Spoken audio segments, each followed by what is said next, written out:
kami teh meni pengen gitu nyobain dimsum mentai yang benar-benar enak. Ternyata pas lagi di Jalan Budi si kami manggil ya tukang dimsum mentai yang harganya cuma 17 ribuan tapi ngasih mentainya bener-bener banyak banget. Padahal masih teteh teh baru buka semingguan tapi sudah banyak terus yang beri ternyata benar harganya teh mulai 17 ribuan aja udah dapet 4 biji dimsum. Ini mah tuh kehitungnya benar-benar murah banget. Berikut si tetehnya juga dimsum mentainya teh pakai tobiko. Terus selain dimsum mentai di sini juga ada nasi mentainya juga. Ya udah daripada bingung sekali mah pesan semuanya sampaikan ke dimsum Bolognese juga dipesan. Jangan lupa pakai chili oilnya atuh ya. Pasti makan teh ya si isian dimsum teh nih kuatun gede pisan padat terus bener-bener ukurannya gede pisan. Ini mah satu juga bener-bener puas. Tapi dah si kami teh penasaran sama nasi mentainya teh cik urang cobaan. Pas dicobaan teh nasinya teh bener-bener berbumbu banget. Isian ayamnya juga banyak buat harga 17 ribu mah worth it atuh ini mah. Tapi menurut si kami mah yang best of the bestnya si dimsum mentai anu original nah. Bener-bener ngena pisan walaupun ori oge geus ngena apalagi dikucurkan chili oil nyawa jadi bener-bener tambah lada. Jeger lia singa kawadok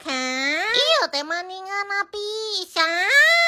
Yang paling unik mah menurut si kami iya dimsum kapsul bosina tuh isian lagi bener-bener padat berdaging pisan pokoknya mah dijamin puas ka dimsum di sini mah. Sok atuh segera didatangan. Nama tepatnya teh Nica Kitchen yang lokasinya teh ada di Jalan Budi nomor 5 Cicendo Kota Bandung.